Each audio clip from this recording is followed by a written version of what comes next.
लोकांनी सेट आठवले तर सर्व ग्रामस्थांना विनंती करतो आपण प्रतिमेचं पूजन करून घ्यायचं आहे.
अशा कुठेतरी आपण लक्षात घेऊन आपण आदिवासी समाज हा खूप कष्टकरी समाज आहे आणि या कष्टकरी समाजाचा आनंदच काही वर्ष गावागावात पार्टिशन करून फिरूनच घेतलेला आहे. त्या आमच्या प्रथम निदर्शनास आलं. खरंच आम्ही मनापासून 3 वर्ष ही संकल्पना विचारात होती आणि ती संकल्पना आम्हाला कुठल्याही राजकारणाच्या पलीकडे जाऊन कुठलंही राजकारण नको, कुठल्याही मतभेदाचा विचार नको आणि असा कार्यक्रम आपण आयोजित करायचा तर तो एक आदर्श कार्यक्रम होईल आणि तो आपल्या सर्वांचा असेल. आम्ही जरी स्टेजवर असेल तर हा आमचा कार्यक्रम मुळातच नाहीये, हा आपलाच कार्यक्रम आहे असं आम्हाला आपल्याला काहीतरी द्यायचं होतं आणि या कार्यक्रमामध्ये आम्हाला आपल्या समाजाला एक मानसिक योगदान देण्याचं प्रयोजन आम्ही वारंवार विचार करत आलो. परंतु या सगळ्या घडामोडीमध्ये आम्ही सगळ्यांना सामावून घेत असताना पुन्हा एकदा हा कार्यक्रम आपला कुठंतरी डळमळीत होईल का, काही संपुष्टात येईल का आणि ही विचारधारा मनामध्ये ठेवून की असा कार्यक्रम द्यायचा तर त्या कार्यक्रमाचा हेतू फक्त समाज आणि समाजात असेल. कुठेही आम्हाला त्या कार्यक्रमामध्ये कोणत्याही प्रकारचा म्हणजे कुठेही रोष, कुठेही मतभेद, कुठेही राजकारण या कार्यक्रमात येईल असं कुठेही काही नसेल. अशा प्रकारचा एक पारदर्शी आणि एक मनोभावनाने एक कार्यक्रम आयोजित करायचा आणि तो कायमस्वरूपी हा कार्यक्रम पुढे पुढे राबवायचा. या आमच्या संयोजन समितीचं हे प्रथम वर्ष आहे. यामध्ये निश्चितच काही उणिवा आपल्याला जाणवल्या असतील किंवा आमच्याकडून आपल्यापर्यंत प्रचार प्रसिद्धी किंवा आपल्यापर्यंत या कार्यक्रमाची माहिती मिळालेली नसेल, काही गोष्टी राहून गेलेल्या असतील तर निश्चित आपल्या सर्व समाजाची मी दिलगिरी व्यक्त करतो. मला एवढंच आपल्याला सांगायची वाटतं की हा कार्यक्रम आम्ही दरवर्षी इथून पुढे फिरता कार्यक्रम ठेवणार आहोत. पुढच्या वर्षाचं या प्रथम वर्षाचं मानांकन आणि जे काही मान दिला गेला तो आपण या गावाचा इतिहास पाहून ग्रामपंचायत अधिकाऱ्याला दिला, गावाला दिला. या पुढचा कार्यक्रम हे अंगणवाडी गावात साजरा होणार आहे. पुढच्या वर्षाचा कार्यक्रम त्याचं प्लॅनिंग आम्ही उद्यापासूनच करणार आहोत.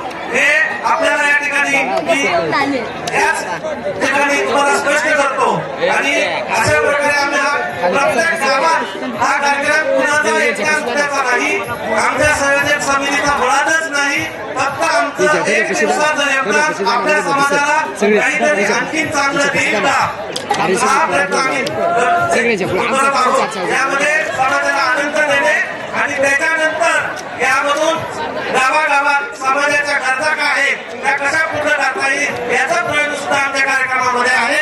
अशा प्रकारचा हा छोटासा कार्यक्रम आपल्याकडे आम्ही ठेवलेला आहे. आपलाच कार्यक्रम आहे असं समजून आपण या ठिकाणी आनंद. खरं तर आज आदिवासी मावळ महोत्सव ही संकल्पना खरं तर आमच्या सर्व समितीने जे पुण्यामध्ये जे आपण पुण्यामध्ये जे शिक्षणाचं माहेरघर जे समजतो ते पुणे विद्यापीठ, आमचे मित्र लक्ष्मण साबळे यांच्या घरी आमची सर्व कमिटीची टीम त्या ठिकाणी आम्ही बसलो असता आमचा खरं तर तो विषय समोर आला की आदिवासी भागामध्ये जरी आपण शहरामध्ये नोकरीच्या निमित्तानं असेल, व्यवसायाच्या निमित्तानं असेल, आपण त्या ठिकाणी जरी गेलो, पुढे जात असताना आपला भाग हा अंधारामध्ये आहे आणि अंधारामधल्या भागाला आपण एक दिवस काय होईना एक प्रकाशमय उजेडाची एक रूपानं आणि आपण त्यांच्या सर्वसामान्य जनतेच्या खरं तर मायबाप माता भगिनीचा खरं आशीर्वाद घ्यावा म्हणून एक दिवस आपण त्यांना आनंद का देऊ शकत नाही ही भावना खरं तर आमच्या सर्वांच्या मित्रांच्या मनामध्ये आली आणि म्हणून हा कार्यक्रम आमचा 3 दिवसाचा होता. परंतु अतिशय घाई आणि गडबडीमध्ये एकच दिवसाचा कार्यक्रम अगदी आरोग्य शिबिर असेल, सांस्कृतिक कार्यक्रम असतील, वेगवेगळ्या व्याख्यानांची मनोगत असतील की आदिवासी संस्कृती संवर्धन आणि सांस्कृतिक मूल्य जतन केलं पाहिजे.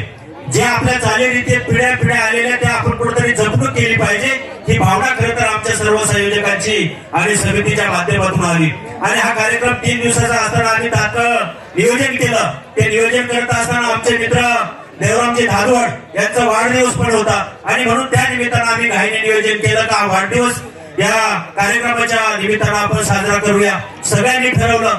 आणि माझा तर हनुमान जयंतीच्या निमित्तानं वाढदिवस असतो, परंतु याही निमित्तानं सर्व समितीने आणि मित्रपरिवारानं हा वाढदिवस खरं तर या ठिकाणी आयोजन केलं. परंतु उद्याच्या कार्यकाळामध्ये सालाबाद प्रमाणे जोपर्यंत आमचे हातपाय सर्वांचे सुखी आहेत त्या पद्धतीनं आज घाटघरमध्ये, उद्या आजनवळ्यामध्ये, आणि म्हणून हा कार्यक्रम पुढील वर्षी 3 दिवसाचा असणार आहे.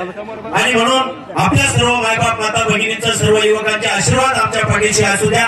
निश्चितच आदिवासी मावळ महोत्सवाला एक वेगळी कलाटणी, एक वेगळा उपक्रम आम्ही राबवू. आमचे सर्व ज्येष्ठ मार्गदर्शक सर्वांचा आशीर्वाद घेऊन आम्ही या कार्यक्रमाची निश्चितपणे पुढच्या वर्षी घाटघर झाला, पुढच्या वर्षी आजनावळा आम्ही त्या ठिकाणी घेतलेला आहे. म्हणून 3 दिवसाच्या कार्यक्रमामध्ये चांगल्या पद्धतीने आपल्या सर्वांची त्या ठिकाणी उपस्थिती असावी. आपण सर्वजण मंडळी कानाकोपऱ्यातून आलात. मायबाप माता भगिनींचं, सर्व युवकांचं दर्शन आम्हाला घडलं. आपलं सर्वांचं मनापासून अभिनंदन.